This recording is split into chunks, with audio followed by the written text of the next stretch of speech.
You talking about, YouTubers? Welcome back to another episode of What You Talking About. I am your feckless host, Steve Feck. What You Talking About is brought to you by Slasher U, a proud member of the Slasher Sports Network. And special thanks to Black Market Dub and the Tanks Arcade Project for the use of the bitchin' theme music there. You can hear that song Flux and scores of other releases on Black Market Dub's Bandcamp page. It's a Friday, so naturally we'll be talking and taking a look ahead at some of the weekend NCAA championship action. We'll also feature a few of the many great comments our subscribers have left from my partner Krista Rao and I throughout the week. But let's take a snapshot of the men's and women's NCAA cross country championships, which will be run at the Griner Family Cross Country Course and hosted by Oklahoma State University. You'll be able to catch all of the events live starting at 10 a.m. on ESPNU. So it's not ESPN Plus, it's ESPNU is featuring it. This is a big time event. And the Griner course is as visually compelling as any athletic venue you're going to see. I think it helps you focus also on the runners as well as seeing what's going on in the background. So make sure you take in the whole event. Don't just have it on in the background while you're making toast and coffee or whatever. It's cross country invitationals are truly fun and interactive type of activities. But as I had said on a previous What You're Talking About, the engagement between the analysts and the fans along the course. I mean, the people that are along the courses there, they really get into it. So make sure that you do watch very, very closely. Fortunately, we've changed here at Slasher U our recording schedules for this weekend, so I'll be able to tune in right from the start all the way through to both finishes. And to kind of give you a little background, there are 31 seven-person teams that were selected to compete after last weekend's 9 regional meets. So you had your conference championships, and that kind of narrowed down the field to a certain degree, at least on the team standpoint.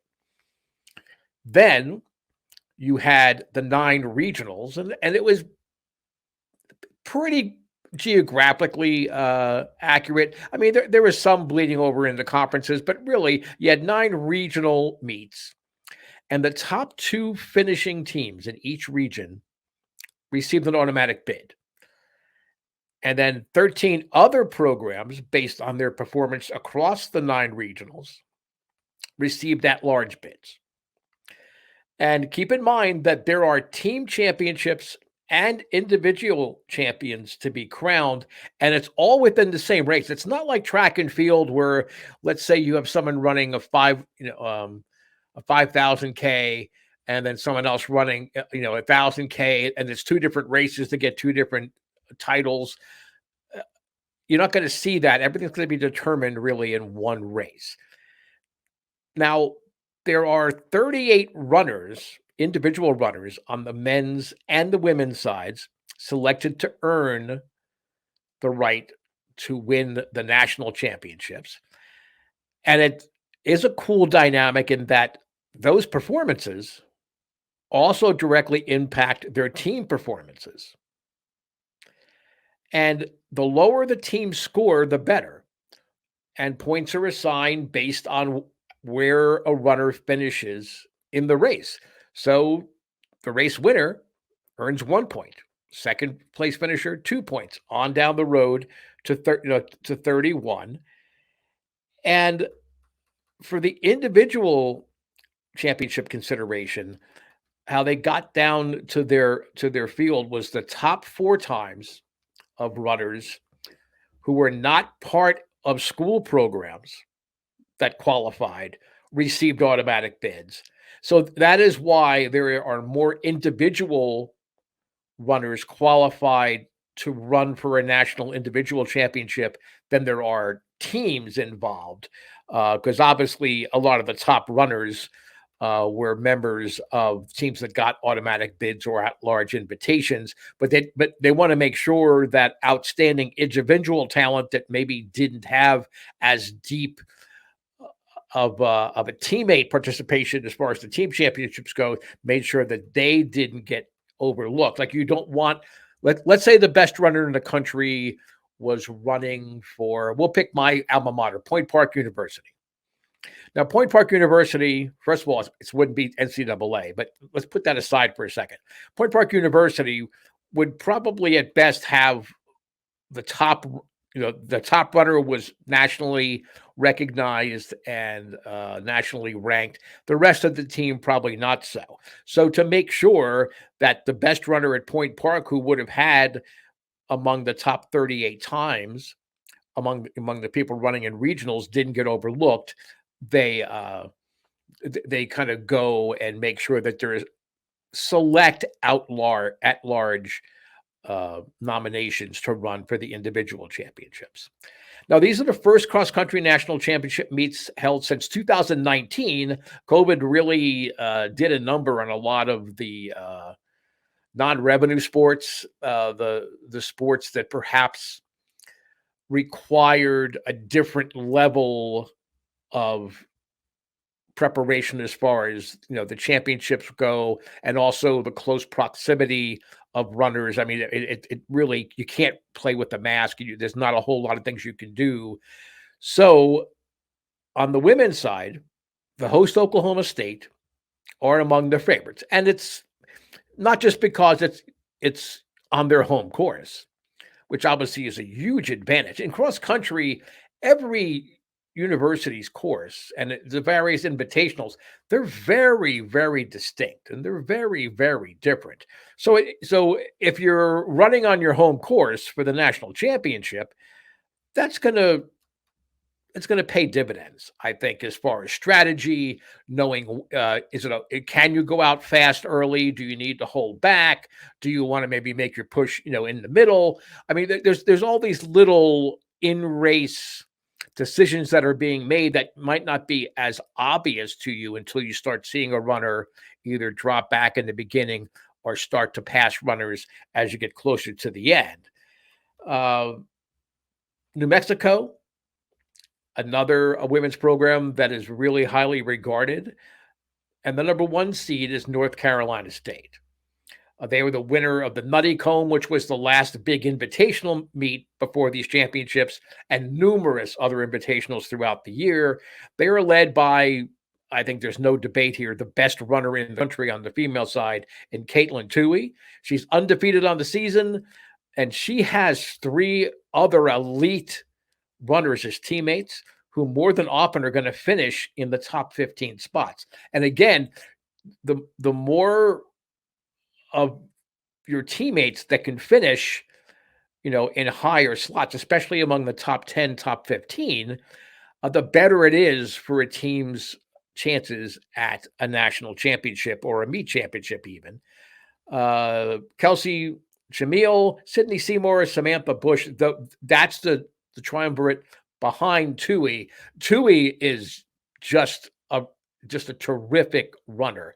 It almost seems as, I don't want to say she's not trying, but I mean, it's a very natural thing for Toohey to run distance.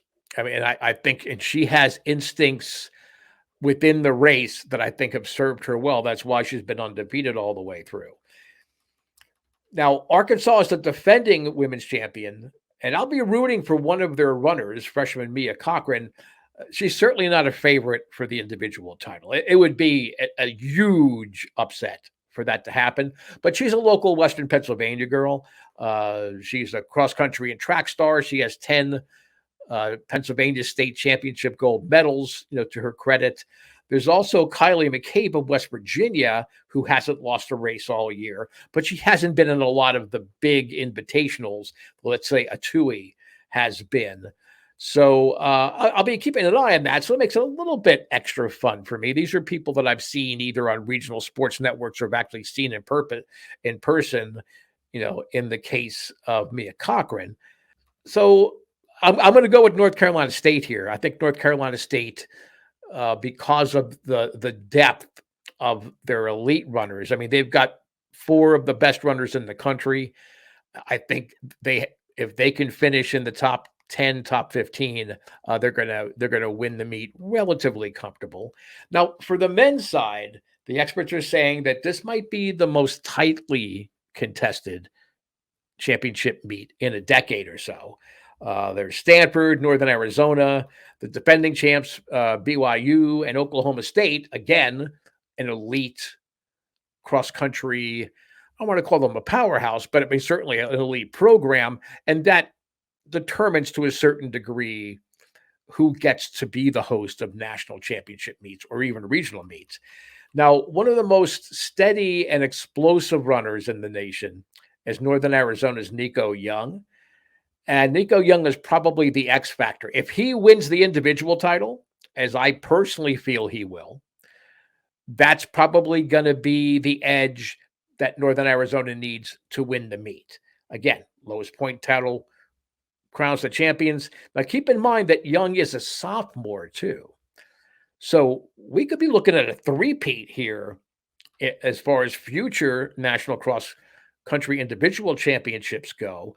A lot of the running experts and periodicals are saying that Stanford is the team to beat. They certainly have a very deep running lineup where, in essence, they could squeeze a lot of runners in the top 10, in the top 25. So that could be an advantage there. But I really think that Nico Young wins the individual title, and I think that's going to be enough for Northern Arizona to take the title. Keep in mind that the women's race will kick off at 10:20. Now, coverage on ESPNU starts at 10, but I really encourage you to tune in right at 10 o'clock and not wait as the race is starting. There's going to be a lot of analysts from NCAA.com that have covered all the invitationals and have covered the men's and women's field throughout the year, as well as analysts coming in from some of the periodicals that we were talking about. And that's going to really help you understand what to look for as the race unfolds. Again, the women are going to start at 10:20. The men's will start at 11:10. Now, it really isn't a championship per se, but the NCAA Division II and Division III college football playoffs begin this weekend. And one team at the Division III level deserves your attentions. And maybe, myself and Christian and all of us at Slasher U can get football obsessed Western Pennsylvania to pay attention as well. Carnegie Mellon University Tartans, who are 10-0 on the season. They earned the Pennsylvania Athletic Conference automatic bid, going 8-0 in conference play under their first-year coach, Ryan Larson. One of the best helmet logos, a little Scottish terrier on either side of the helmet, really sharp uniforms. But that's not why you need to pay attention to them. It's just an extra bonus if you happen to catch the game, on video somewhere. It's an extra bonus there. Despite going 10-0 on the season, they're only ranked 19th in the most recent Division III coaches poll, which personally I find disrespectful. Not because of the strength of the schedule or the conference they play in. I'm certainly not an alum of CMU, one of the finest academic institutions in this country, the number one school for computer science. I think it's in the top 5 for engineering. With my SAT scores, I couldn't have gotten a janitorial position at CMU, let alone try to gain admission there. But it's disrespectful because the Tartans have put together the longest unbeaten streak across all NCAA divisions in football at 17. 10 wins this year, and they won the last 7 games of the 2021 season. Now, how many of you knew that? How many of you saw a news item about that? I would venture to say less than a handful. unless you're truly, truly obsessed with college sports at every level, you probably had no idea. Princeton at the FCS level had the longest streak that was just broken when they lost to Yale this past weekend.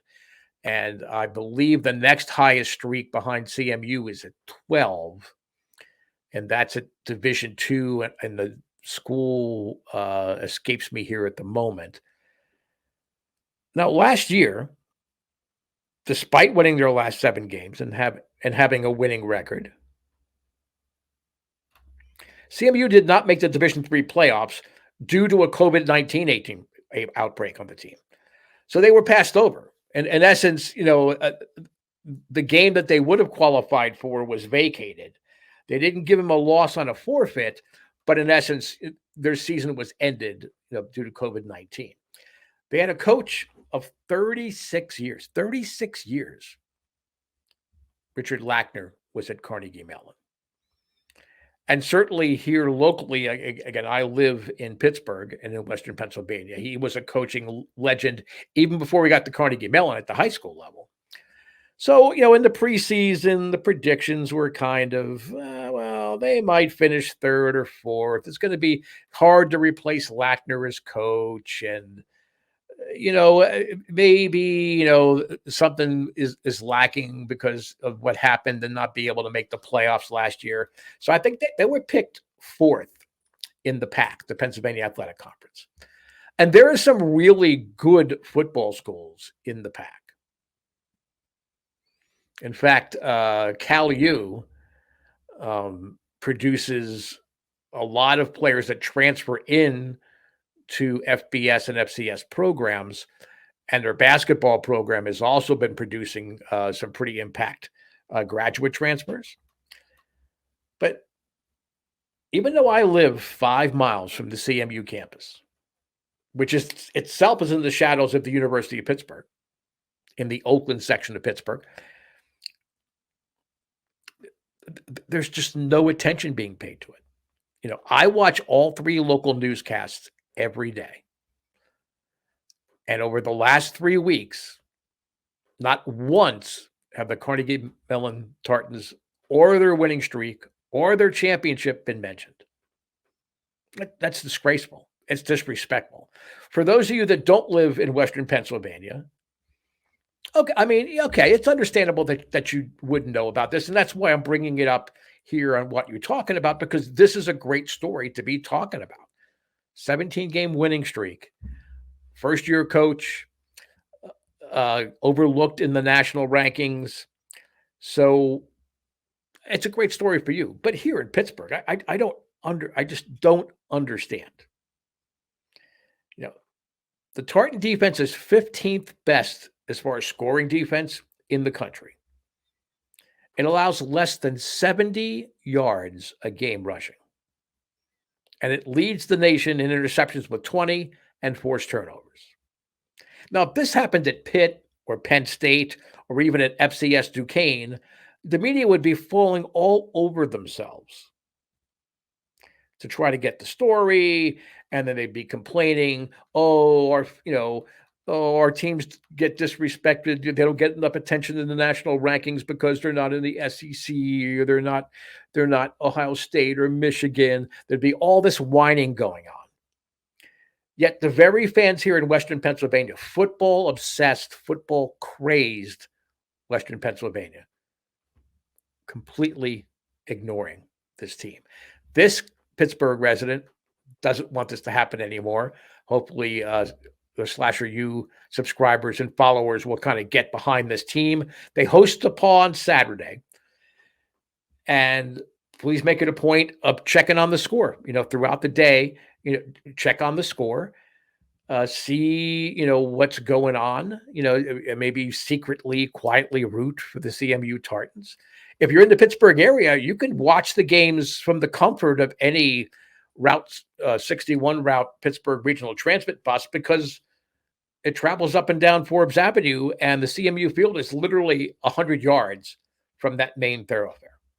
So you don't even have to go out in the weather. You can stay on the bus and just go back and just catch plays back and forth if you're in Pittsburgh. It's a story that I just thought had to be told. I was going to save it for Christian and I's football preview this weekend. But again, it's the stories about our college sports fandom that this program is about. So I wanted to really feature it here in this little episode. And tip of the hat to Carnegie Mellon. It's amazing. It's one of those schools that already has recruiting disadvantages because you can't just get a player into CMU because he's good. I mean, he has to be an elite, like top 1 or 2%, of his class type of student to be able to attend CMU, and then playing football is the bonus. Time now. So let's highlight some of your comments that you've made during the course of the week.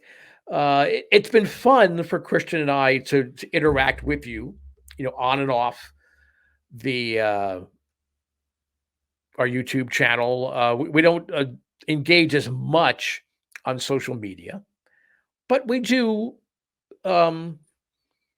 enjoy the comments. We don't mind if there's any criticisms. We've had a lot of people pointing out pronunciation issues, and that's how we learn. We're fans. Christian and I, okay, we do these shows, but we're fans. We're fans first. We're fans foremost. Any sense of professionalism is a bonus for us. We want to talk to you as fans. We want what you talking about. We want to know what that is. So I'm going to ask Christian, who's behind the scenes producing up, to pull up some of the first comments here. And this was about our most recent post about University of Connecticut women's basketball team. And they had a very, very big win over Texas. First comment is from Alan Lee. And it's, thank you, gents. I actually hope folks continue to sleep on them. It's good for betting. Christian and I often say betting on college basketball is a sucker bet. But for those that are really good at it, teams like UConn are safe bets most of the time. And even though they lost, Texas looked pretty good for a team without their star point guard. Can't wait to see more of them, and I feel sorry for the rest of the Big 12 because the Longhorns have a black eye now and will surely take it out on the next team they face. Alan, it was a lot of great observations built in within there. And I found it really refreshing because, I mean, UConn fans are really knowledgeable. I mean, they know their basketball, not just their women's basketball. They know their basketball. But, fans, in the greater Hartford, greater New Haven, city plexes, they've fallen in love with this UConn Husky team over the years. And they take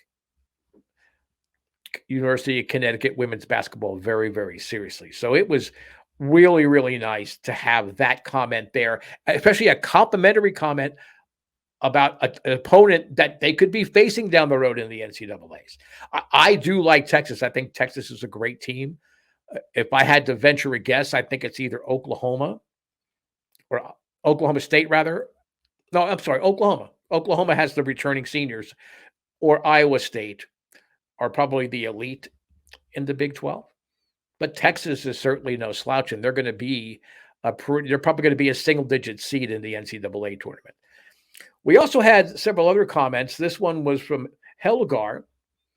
They may be Lady Vols, but there are no Lady Huskies. Again, it just shows you how serious Connecticut women's basketball fans take the program. There are only Huskies, both men and women. Also, the young lady's name is AZ with a long A, as in atypical. Again, thank you for pronunciation help. It's when I see people taking the time out of their day to be helpful to what we're doing here on SlasherU, that really just warms my heart there.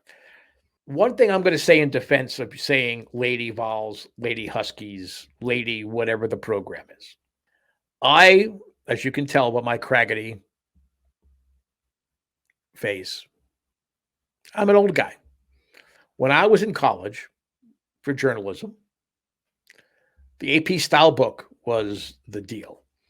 And I covered women's sports both at the high school level in New Jersey, where I grew up, and here in Pittsburgh. And editors were adamant about using what the AP style book suggested of having lady in front of whatever the nickname is of the university. They wanted it, there wasn't a put down. They used that as a way to give a distinct identity to the women's program separate from, so it would be Lady Panthers for Pitt or whatever it would be. I personally never liked always putting at ETTE at the end. Like at my high school, we were the Rockets, but the women's programs were called the Rockettes. And you saw that a lot for a lot of high school sports. So it's not meant by any means is it meant to be a sign of disrespect to the women's programs, but we have taken note of that. And we will no longer refer to the Huskies as the Lady Huskies. It's going to just be Huskies, both men and women. And you're going to have to figure out what team we're talking about. There was also one more comment from, I believe his name was Franklin, if I'm not remember. I do remember right. It was Frankie K, not Franklin, Frankie K. Texas should have been ranked third in the first place. They should never have been ranked third in the first place. Neither UConn should have been ranked sixth at the start of the season. Now, Frankie K makes a good point in that I think UConn's initial preseason rankings was focused too much on the injuries sustained to star players and an issue with the transfer player not getting a waiver to be able to start the season. I think it has now been kind of flipped now in the more updated standings where Texas is below UConn in the rankings. But their preseason rankings, I mean, basically you're guessing. It's a guessing game a lot of times in the preseason. You can read all of the scouting reports. You can look at video. You can interview coaches. It's all really a crapshoot. Even with the previews we did with SlasherU for both the men's and the women's side, some of it we had to kind of guess because certain things were still up in the air, whether it be injuries, whether it be players like at Manhattan entering the transfer portal when the coach was fired 2 weeks before the season started. There's a lot of things that come into play. Not that games are being played. You're going to see things even out a lot of it. But I do appreciate Frankie K's and everybody's comments throughout the week. We certainly do hope you will continue to do that and comment on all of the videos that we post up. And we're posting up multiple videos every day on the SlasherU YouTube channel. When you're there, please give a like. Please subscribe and let us know what you're thinking about. What you talking about? This show is not about what I'm talking about, even though I'm doing the talking most of the time. It's what you talking about. Now, I'll be back again on Wednesday. I'll probably be recapping a lot of the NCAA championships throughout this. There's the soccer tournaments getting underway. We've got the cross-country championships. So there's going to be lots to talk about, a lot more stories to share with you. Thank you for giving us, looks like 30 minutes of your time today. Usually we go a little shorter than that, but I really wanted to go in depth on the cross-country. I love highlighting some of the great comments we get here throughout the week. I'm your host, Steve Feck. Join Christian and I every day for college football, college basketball, any kind of breaking collegiate sports news. We're on top of it here at SlasherU. Thanks again for your time, and I'll talk to you on Wednesday.